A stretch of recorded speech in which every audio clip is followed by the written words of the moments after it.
Welcome back to the channel, everybody. I am McAlphanine. Please subscribe to the channel if you haven't already. I would greatly appreciate that. And if you could, please click that like button, turn it into a rocket, and send it to the moon. Also, whitelist me on ad blocker if you use ad blocker. It really helps this channel to stay afloat. It helps this channel to bring you more content. Maybe in the future, I can even go full time. Imagine the research I could provide you, information I could provide you if I was able to go go full time. So please, if you use ad blocker, please whitelist me at least. Now, let's get into some things here. I'm going to postulate, okay, I could be completely wrong. I believe PayPal is going to use Stellar in the future. We're going to go over some information here that points to that. Now, you have a company called Tala. Okay, Tala did a deal with Visa long ago. And Visa has been leveraging Tala, who is in turn leveraging and utilizing the Stellar blockchain. Now, some time ago, Tala also had investments or had money given to it by PayPal to expand itself. Okay, so let's read a little bit about this. Here's an article on CNBC.com, and it says Tala, fintech for the underbanked, raises $145 million to expand globally and into crypto. So they're going to expand a little bit more as far as cryptocurrency is concerned. We know that they're utilizing Stellar, but we'll get into that a little bit later. We're actually going to go, and I'm going to give you the proof. We're actually going to go to the stellar.org website to show you the proof, okay?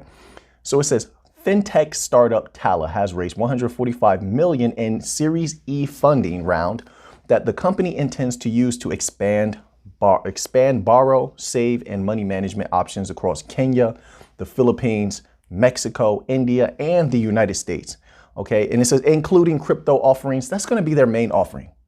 When you're partnering up with someone as big as Visa, who is asking you to help them build their blockchain infrastructure, and they're asking you to do this on Stellar, that's pretty major. I don't see any other corridor in the near future matching what Visa is going to bring to the table, since Visa is bringing a myriad of banks.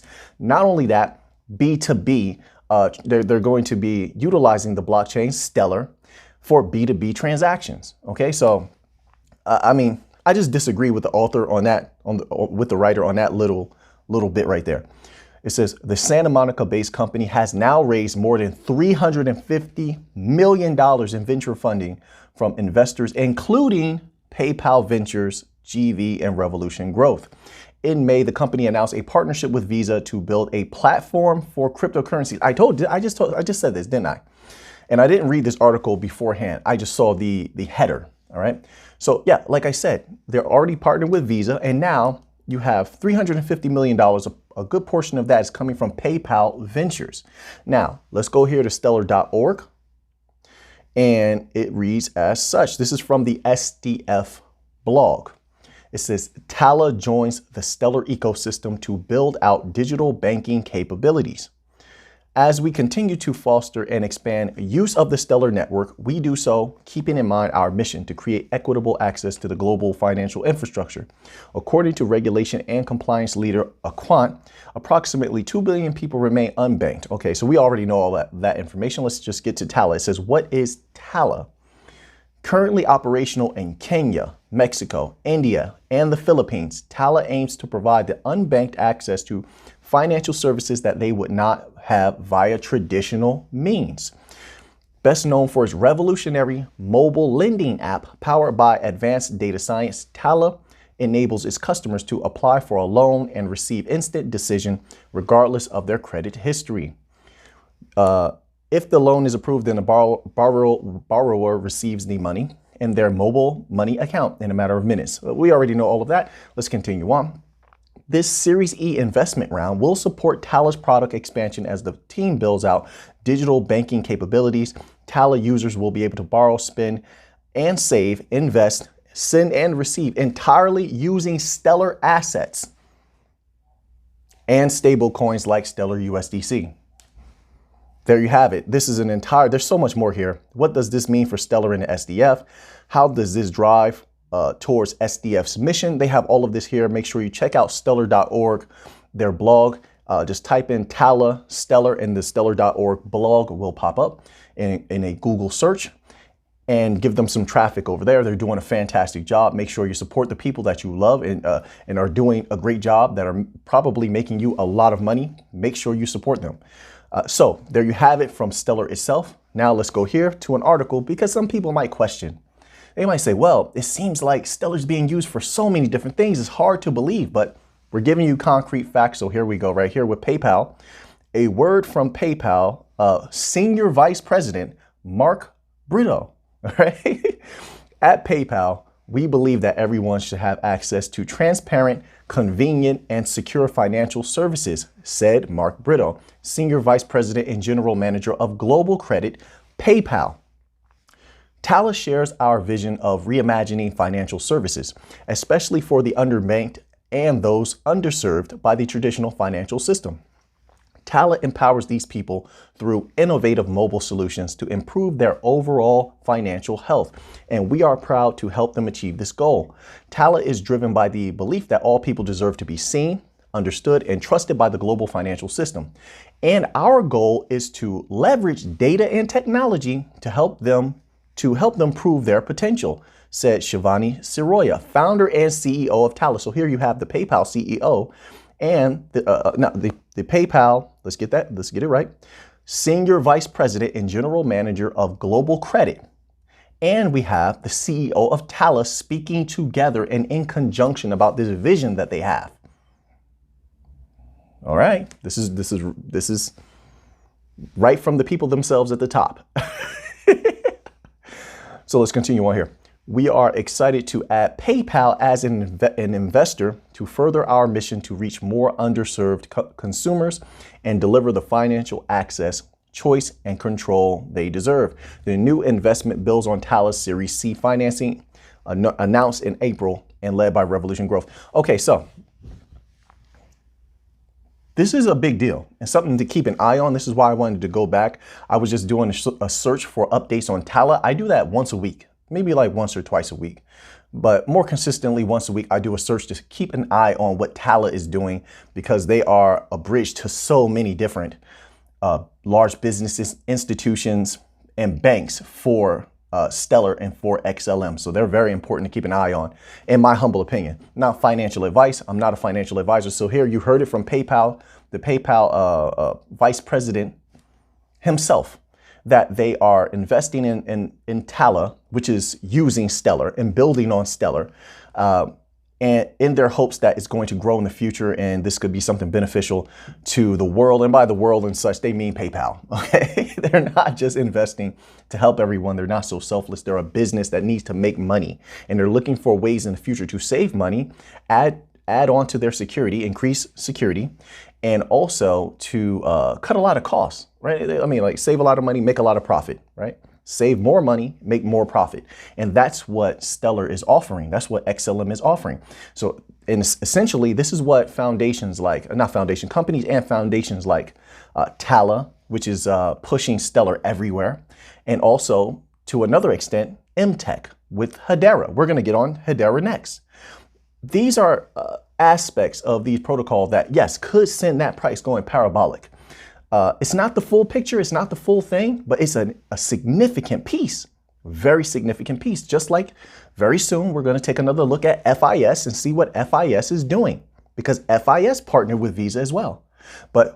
And that means that Visa could be bringing Stellar to FIS. We'll look into that. Also, FIS is already working with Hedera. So that means that FIS is probably going to allow Visa to utilize their pathways, because Visa integrated with FIS. Keep that in mind. They integrated fully. So that means that Visa can now utilize Hedera. To what degree, we don't know. If they're actually going to do that, we don't know. These are things to keep an eye on. You do want to know how much money is coming in and where it's going to come from, don't you? This is what a wise person would do. Have the foresight, know the causes, so that you can then have insight into what the effects will be. If you know the cause, you can more than likely anticipate what the effect is going to be. So we know FIS is with Hedera. They're on Hedera's governing board. So they have all of these happenings. We're going to get into Hedera next. This is all very important. This is going to probably be a hefty video here, but you want to hear everything. We're going to get into some financials of the central banks. That's going to be interesting. Will happen a little bit later. Okay, so then let's go here. So I was on this little section of ibm.com/blogs. I peruse this site quite often every week to keep up with what they're doing with their blockchain technology. Of course, they're leveraging Stellar. Stellar is an integral part of both their WorldWire system for cross-border payments, and also it's an integral part of their IBM Cloud Data Shield. So these are things I keep an eye on quite frequently. So here is an article titled Blockchain Interoperability. I do not think what it means. I do not think it means what you think it means. Okay, so this is by Christopher Ferris. And if you scroll down, there's a little interesting part here for some names of institutions that most of us already are going to have in mind. But those who are newcomers want to keep these names in mind because they are very special when it comes to the banking coins and interoperability and possible protocol that are going to go absolutely disgustingly parabolic. Muy linda, mi gente, muy linda. Let's read this little part here. It says, then there's the aspect that for enterprise blockchain, there are a multitude of platforms from which to choose. The Linux Foundation's Hyperledger Fabric, Hyperledger Sawtooth, right? These are the first two they're mentioning. So I'm guessing that this author who works for IBM, these are the names that are floating around the office. These are the names that are being discussed in meetings, okay? And based upon importance, I'm going to assume that because they began with Linux Foundation's Hyperledger Fabric, that this is in order of importance to them. I could be wrong, but this is how I'm going to take it because they began with the Linux Foundation's Hyperledger Fabric, Hyperledger Sawtooth, number 3, Stellar, number 4, Ripple. That's interesting. And number 5, I think it's number 5, right? R3 Corda. Now that's interesting that they said Ripple because as of now, IBM hasn't made anything public with working with XRP.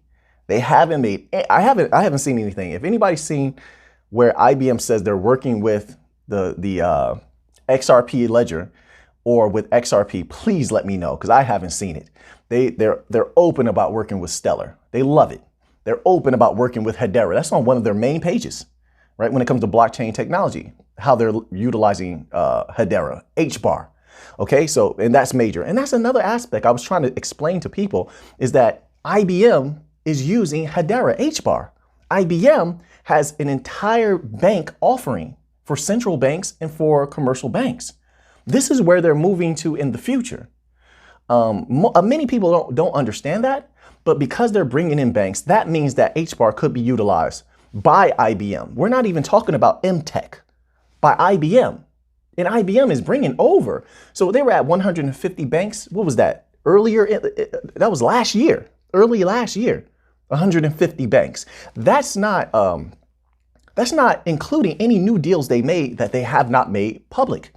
And that's not including the banks that are using them for other financial offerings as aspects like security and such, but not using them as of yet for cross-border payments.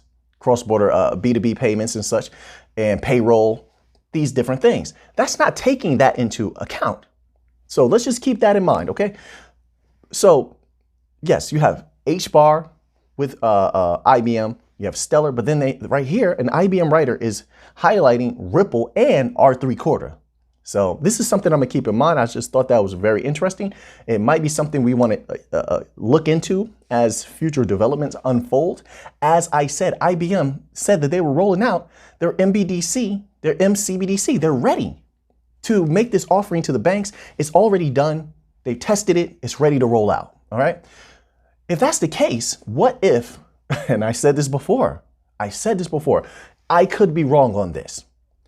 What if, and I always thought the best combination for MBDC, MCBDC would be XRP and XLM, one for inflow, one for outflow, and Hedera for their smart contract and scalability. That is the perfect roll-up for MCBDC, MBDC, in my humble opinion. Right now, that is the best possible congealing of protocol for a near perfect, right now anyway, because technology will improve. So the money will come from somewhere else in the future. They will want to utilize a different aspect, either of those protocols. They're going to have to continue to upgrade, or something else superior is going to come out, and companies will want to use that. But I always felt that was best. So we're going to keep an eye on this. But that's interesting that they said Ripple, which is XRP. XRP is an integral part of the Ripple ledger. You can't get around that. You can't. In order to use the XRPL, which Ripple is pushing everywhere. This is where they signed all of their memorandums of understanding, and all their deals were signed with the idea to leverage the XRPL, which uses XRP. So it has to be used. I have to say that all the time. There's so many people that like to spread FUD about XRP not being used by Ripple. That's impossible. Impossible right now. Right now. So according to the deals that they've already signed. So, and also I want to add that banks and large institutions sign deals most of the time. I want to say about 95% of the time based on a guarantee. Like, this is what we're going to get. They're not going to sign a contract, sign a deal based on hopes and dreams of the future. No, they know the money can come, but we want to know what the technology can do right now.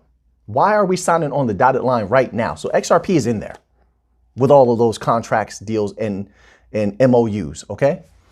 So I thought that was very interesting. Let's continue on here. All right, so here on IBM.com, once again, as I said before, they have Hedera interspersed in a lot of their blockchain documents and the way that they're using it. But here's another example. Leverage multiple blockchains. This is on blockchain interoperability with Hedera Consensus Service. And it says here, working together, IBM blockchain platform and the Hedera Consensus Service are increasing interoperability, with the latter providing public consensus while a private blockchain network is based on Hyperledger Fabric. Here, experts discuss how various industries can benefit and access a technical preview document showing how the two separate offerings work together. So more interoperability, but here, once again, you have IBM leveraging Hedera, Hbar, okay, Hedera. Now, it's hard for me to fathom that anyone would believe that with all the capabilities and how superior Hbar is to almost all of blockchain except for XLM right now. XLM, because of their Starlight protocol, in my humble opinion, shot to #1 as far as its capabilities. 1 million transactions per second between two parties, and they're not going to stop there. Development continues. They're going to expand. They're going to do more with that. We're going to wait for updates on that, and I'm guarantee you're going to hear something within this next year. Probably earlier than that. That's just me being very, very conservative. But it's hard for me to fathom that if you had such a superior technology that could be used as a cryptocurrency banking rail, and it's a secure service, one of the most secure because of their gossip protocol mechanism for how it stores and distributes information, that you will only use Hedera in this one way, this one aspect, not to mention their smart contract capabilities are out of this world. We'll keep an eye on this, but as you can see, IBM is utilizing Hedera, and that's very good since they're making a major push into the banking sector. All right, so also with Hedera, we have another little tidbit on Hedera that we want to keep an eye on. That's going to be major. Hedera.com/healthcare. You want to take a look. Hedera for healthcare at Safe Health Systems. The advancement of public blockchain and distributed ledger technologies enables healthcare providers to augment existing trial data. This is important. Look at what's going on in the world, okay? Look at what people are dealing with. Look at the shortages as such, right, in the healthcare industry. Many things are going to have to be altered at an exponential rate because the data is always changing. Hedera can handle all of that. They're letting you know here. They're going to give you examples. So this is important, and this is an aspect of Hedera that most protocol could not handle this type of workload, this type of influx of data coming in and out. Hedera can handle it. Not only can handle it, has been handling it, And this makes it extremely valuable. Whenever you have a protocol that people literally need, they need it. They have to have it. They have to use it. You know you're holding something special. Let's continue on here. It says, enables healthcare providers to augment existing trial data and patient medical record information while maintaining patient privacy and meeting regulatory compliance. Regulatory compliance. That's an important phrase. Safe Health Systems Incorporated, a leading healthcare platform used by over 150,000 users at Delta Airlines. So now we have some names attached to this who's used it already. 150,000 users at Delta Airlines, Arizona State University, and the Mayo Clinic. So these are well-respected organizations. Well, at least Delta Airlines and and Mayo Clinic are well-respected. And if not well-respected in your opinion, then you have to at least say well-tested. Well-tested. I mean, these businesses have seen it all. And so the minds, and I'm going to just go out there and just say that they're brilliant minds, because you wouldn't hire anybody that's second rate when you have a multi-million or billion-dollar industry. You're going to hire the best to make your assessments. Are going to bring this to them and say, hey, Hedera is the best. So this is something that's very significant. It means that they trust Hedera. And this is only what Hedera wants to let you know about. They don't have to let you know everything. And there's a lot of non-disclosure agreements like, hey, we're going to use the service, but we don't want people to know we're using it. So keep that in mind as well. But even with this little bit that they're giving us is highly significant. Let's continue on here. It says, and the Mayo Clinic turned to Hedera as their public distributed ledger of choice.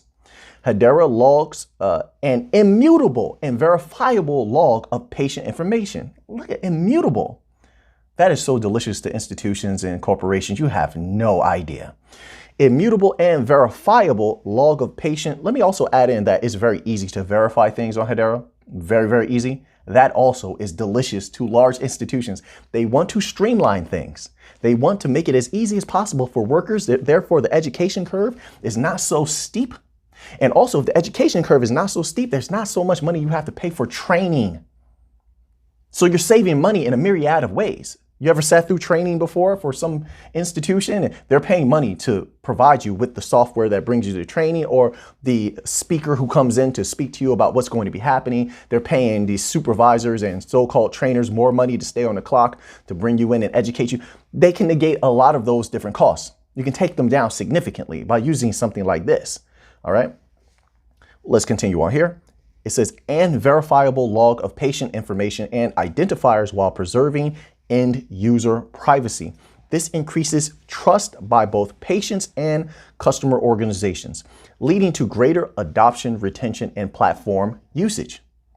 So this is something that's major, something I would keep an eye on. And I think in the future, and like I said, unfortunately, in the United States, things like this are going to have to kind of be put on hold, or they're going to be used to a minimal degree because of regulatory clarity. Unfortunately, that's the way it is. And it has nothing to do with the possibility of something being certified as it's not a security. It's the potentiality of any type of legality or illegality, for lack of a better word, or lawsuits that could be incurred. It's that fear that's going to keep institutions out of this until everything, all the dust settles and they are completely in the clear, completely okay to utilize these particular protocol. So they're going to hold back. They're not going to use it to the full extent that they possibly could. That's the most unfortunate thing about aspects of United States crypto use and mass adoption right now. That's going to hold it back for a long time, especially now that the SEC, I'm very disappointed in you. I'm very disappointed in you. We have some people from the SEC that actually watch the channel. No, and I mean no offense when I say I'm disappointed in you, by the way. I mean no offense, okay? Keep watching the channel, please. Click the like button. But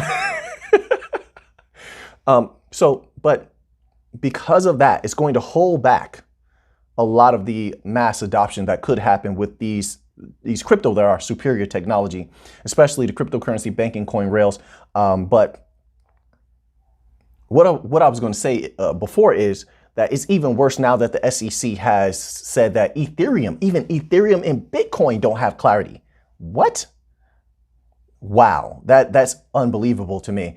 XLM is in the clear. We are certified. XLM holders, listen to me clear and look this up for yourself. I posted this on the community tab a long time ago. If you scroll down, you're going to see it. I posted from the actual website in New York, the New York City financial wing, whatever it's called, the financial body, the governing body there, certified XLM as a currency. They took an examination of it, took everything into account and said, look, yep, this is a currency. So XLM does not have to, we have a precedent that is set. No other currency has a precedent that's set. So XRP is not going to be the first and the only one with clarity. That's not true whatsoever. Actually, XLM is the first to have the precedent set, which is why XLM has not been approached as of yet. Now, if the SEC wants to change the rules, and we've seen that they are capable of doing that, if the SEC wants to change the rules, then maybe you might see some activity. But as of right now, they would have to go against the New York City Financial Governing Board, which certified XLM as a currency outright, not a security, a currency. So XLM is certified in the United States, one of the biggest cities in the United States, as a currency, not a security.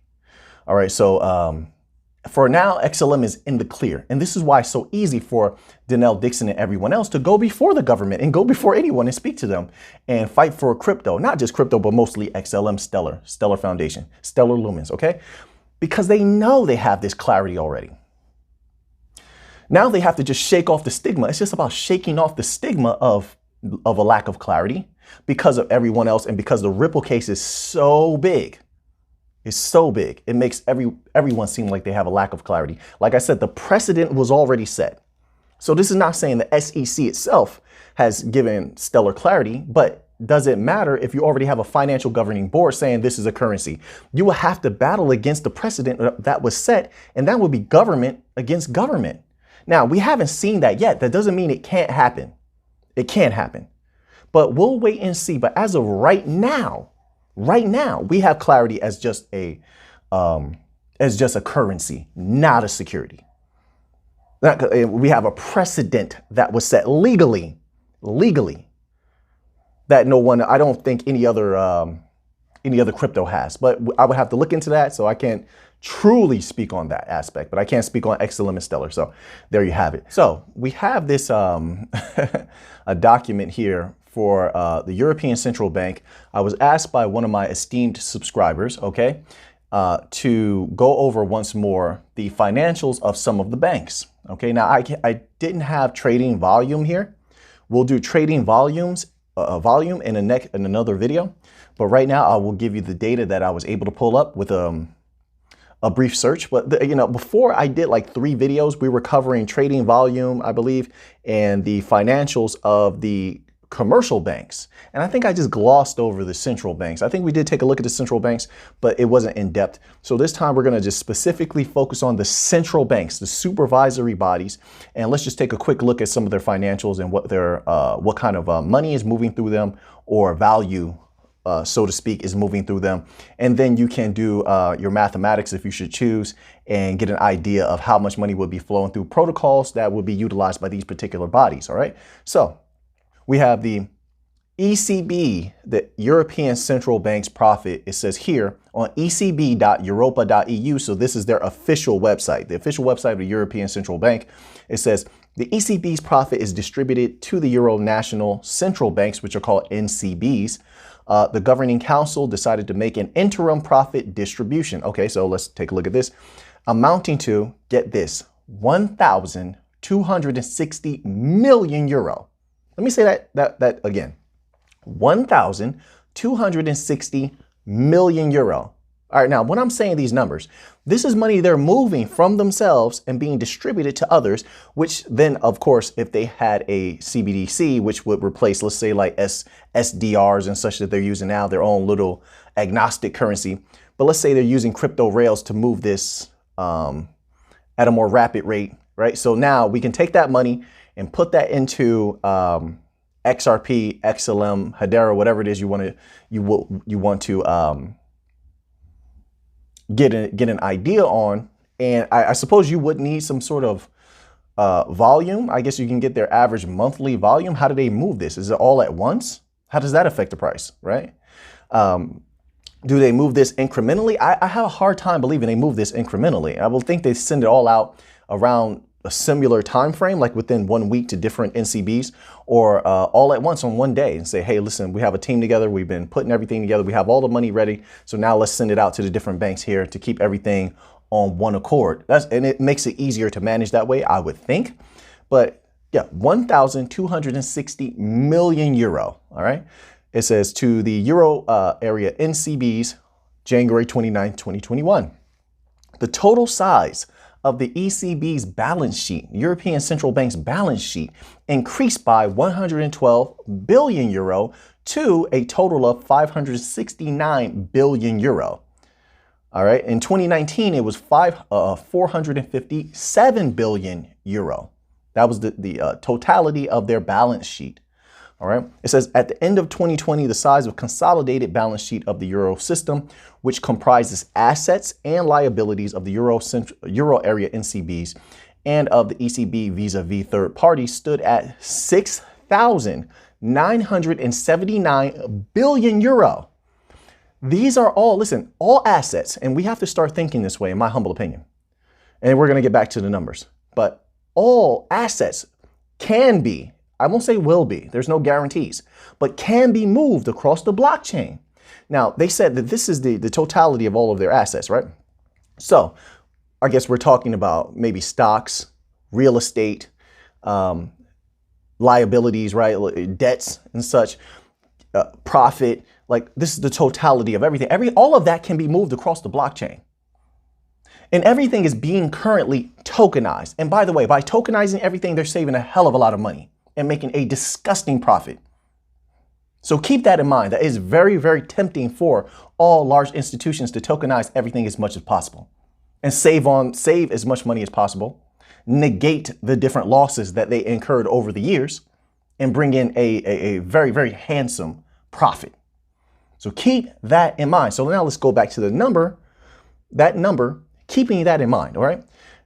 It says, once again, it comprises assets and liabilities, which both can be moved across the blockchain, of the Euro area NCBs and of the ECB vis-a-vis third party, stood at 6,979 billion euro.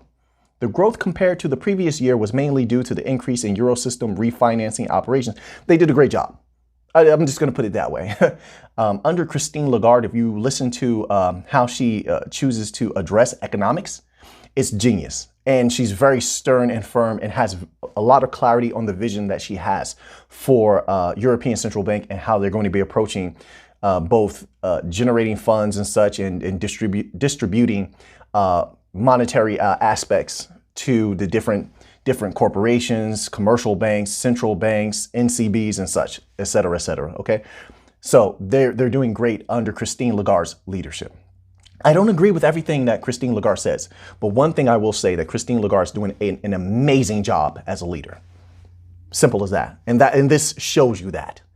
Through all of the different things that happen in the world, there's still, European Central Bank is still seeing a profit, is still doing well, it's still negating losses and such. It's very, very good. So now let's go here.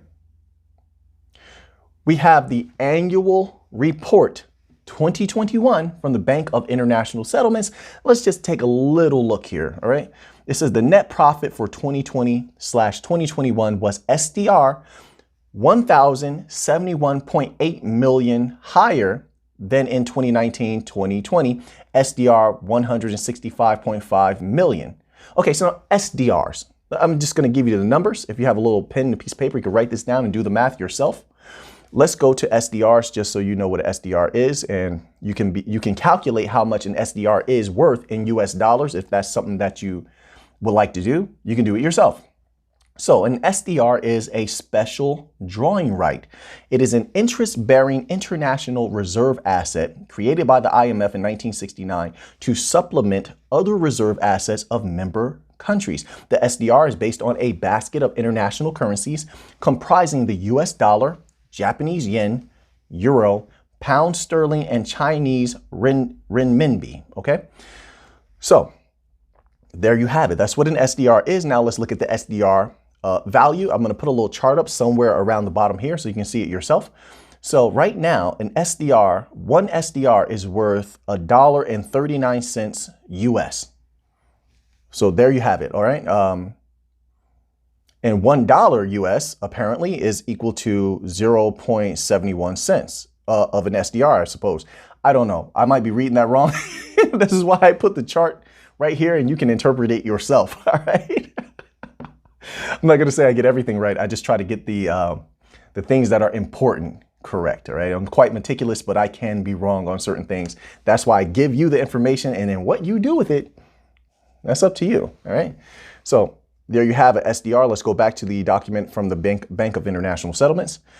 So 1,000, now that you have the numbers, you can calculate them. The net profit was 1,071.8 million SDR. That's unbelievable.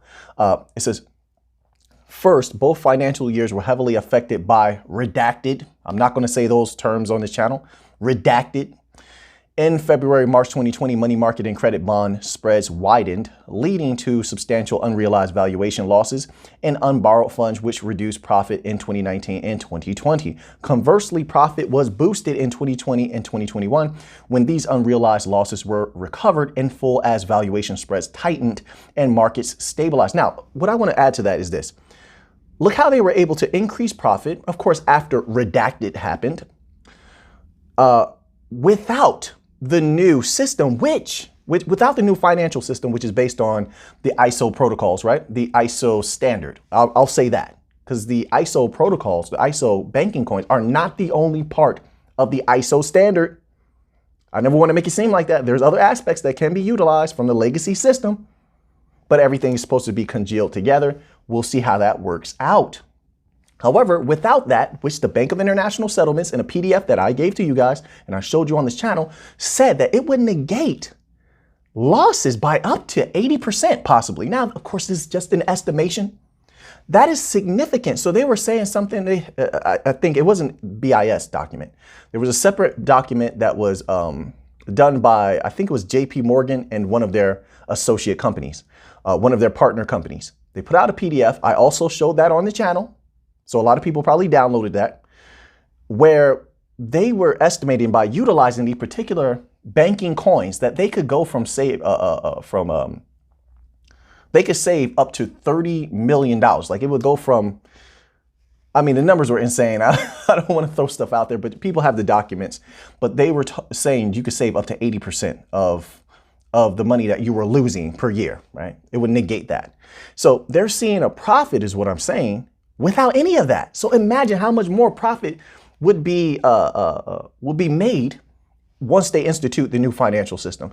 Why is that important to you and I? Because the more money that's flowing through, let's say the Bank of International Settlements, who is very pro crypto, very pro banking coins and MBDCs, MCBDCs, the more money that flows through them, the more money that could potentially make it into your pockets and mine. That's why that is so important. Let's continue on here. It says, conversely, profit was boosted in 2020, 2021. This redacted related market volatility led to a difference in profit between the 2 years of around 980 million SDR. They are moving a lot of money. This gives you an idea of how much money could possibly make it into these protocols. If they took a modicum of that amount, they're not staying at 27 cents. They're not going to be, Hbar is not going to stay at 30 cents. And XRP is not going to stay at $2. It's not $2 now. I'm just giving you a number that's higher than what it is now. It's not staying there. Not at all. It's going to take off. Raise it tall. Raise it tall. It's going to raise. Let's continue on here. So it says the average volume of deposits was SDR 55.6 billion higher than in 2019-2020, which helped boost the total income on the borrowed funds by a further SDR 66 million. Overall, the total income on the borrowed funds was SDR 1,046 million higher in 2020 and 2021 than in 2019 and 2020. That's significant. That is healthy growth. I want a piece of that money. I want a piece of that, and we're going to have a piece of that. No guarantees, but we're going to really push to take a piece of that money. We are. This is why we need to continue to encourage Stellar Foundation, Ripple, Hedera, Algorand, Cello to continue doing what they're doing, innovating and staying ahead of the legacy system, because we want it, we need, and we shall have a piece of that banking money. The banking money is the best money. I can assure you of this.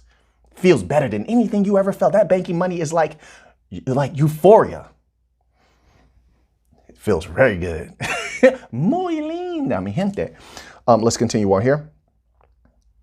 So they're seeing very, very good gains. We just have to get the volume, the average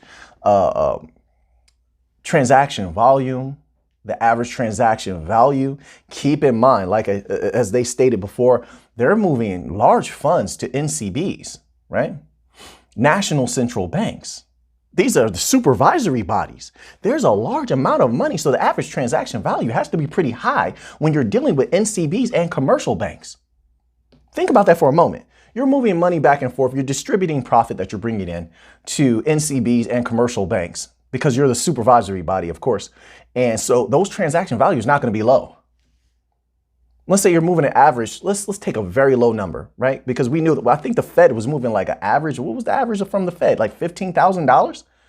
I think that was the average. I could be off. I could be wrong, but I think that's what I remember.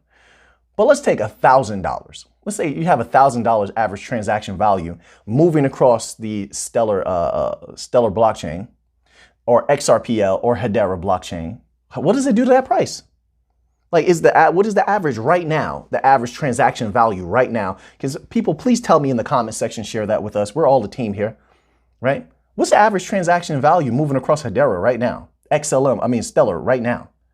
XRP. Let's get those numbers. Let's start getting those numbers, doing some calculations. Is it greater than $1,000 average transaction? Average transaction value? So we're combining, let's take $15,000. That's not a lot of money. $15,000 average transaction value moving across a blockchain with a high volume, okay? And I gave people the numbers. We had the document posted on the video before. Maybe some of you still have the document downloaded, easily accessible. For the average transaction volume of Visa, who's also utilizing Stellar through Tala.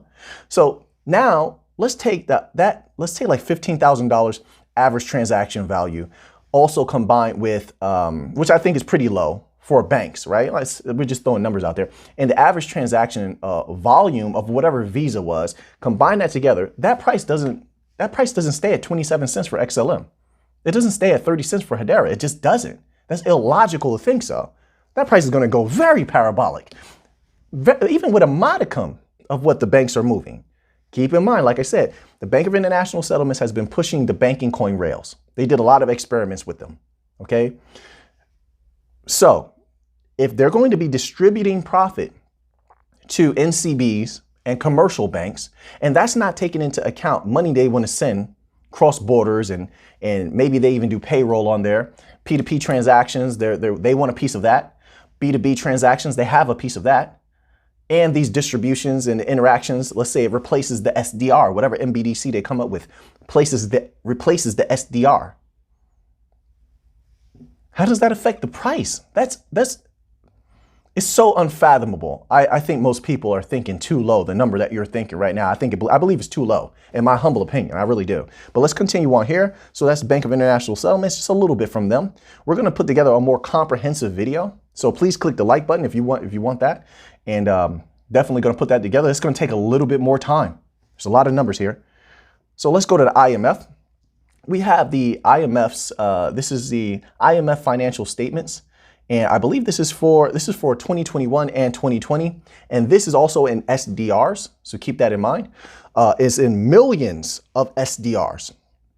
Okay, so let's get into this right here. Their usable currencies were 297,217 million SDRs. Their gold holdings are 3,167 million SDRs.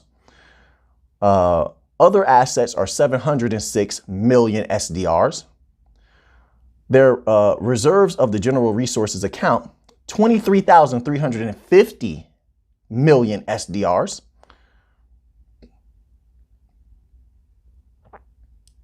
Net income from investments in 2020 were 869 million SDRs.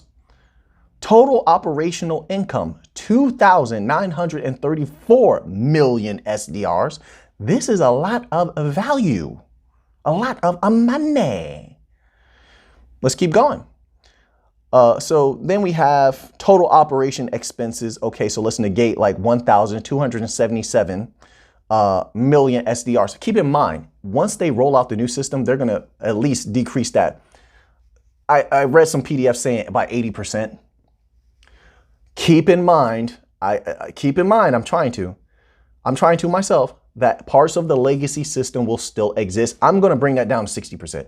I'm going to say they can negate 60% of their losses with the new financial system. I'm throwing in that extra 20% instead of saying 80%, like a lot of, I think there was the Bank of International Settlements or JP Morgan. One of their PDFs said they would be able to negate losses up to 80%. But I'm going to throw an extra, I'm going to take 20% off of that and say 60%. I believe the legacy system will still fight for a few more years to keep exorbitant costs in the system where they can still make a disgusting amount of money, because it's just how they want it. This is what they built. This is what they control, and this is what they have power over. So I don't think they're going to let go. I'm going to say 60%. So just keep that in mind where we're talking about total operational expenses, okay, and losses, that a lot of that is going to be negated because of how much money you save when you're using the banking coins. Keep that in mind. So let's scroll down here. Net income. Net income is 1,657 million SDRs. That's pretty good. All right, so I think there's 128 pages for just one of these documents. That is a lot of information. A lot of information. That's for the IMF document. For the Bank of International Settlements document is 223 pages of information. So this is a lot of information. I tried to, I skimmed through a lot of this and read a lot of pages. Oh man, my brain is just so tired right now. But I'm going to post this for the members only tab. So if you want these documents, I'm going to post them for you. It took a lot of work. That's why I'm going to put them in the members only tab. Go down, scroll down to the bottom of this video. You're going to see a join button. And there is a membership fee. It's only like $3.99. It's nothing. You click on that, you're going to get some special stuff over there. Okay. So I'm going to post these documents in the members only tab for the esteemed members, and you can read through these documents yourself, make your own calculations. Okay. Here on this channel, we provide you with everything we could possibly provide you to be able to come up with numbers yourself, make decisions on your own, and be as strong and as good as you can possibly be and reach your potentiality. And then you feel much better making your own decisions, right? When you have that information. So we try to give that to you here. So please click that join button and join a channel membership. We greatly appreciate that. And it keeps me from having to do things like a Patreon and all these external sites. No, you get everything right here on YouTube. All right. And that's a beautiful thing in my humble opinion. So that's the numbers we're going to go over for now. So now that you have that information, what are you going to do with it? A very comprehensive video I'm going to put together very soon. We're going to get very surgical. That's going to be a hefty video. We're going to go over transaction volume, average transaction value. We're going to drum up some numbers, not drum up, but we're going to look up some documents, delve deep, look at these different numbers. But right now, I just wanted to touch lightly just to give people an idea of the type of numbers that are moving through these banks, central banks, okay? We'll do central banks, we'll do national central banks, we'll do the supervisory bodies, national central banks, commercial banks. We'll also look into some B2B transactions. Definitely, we're gonna get an update from Visa. Try to get an update from IBM. I think their documents are some of the most difficult to acquire, but we'll try to get some numbers on IBM. FIS was pretty easy to get their documents. We'll see if there's an update on their financials as of now. We'll take a look at FIS financials and any other documents we can find. We're going to take a look at that video, and videos like that take a lot more time because it's a lot more research to be done. And then I think that'll be a good video, fun video. So now that you have that information, or what are you going to do with it? I know what I'm going to do with it. So until next time, let's get to the money.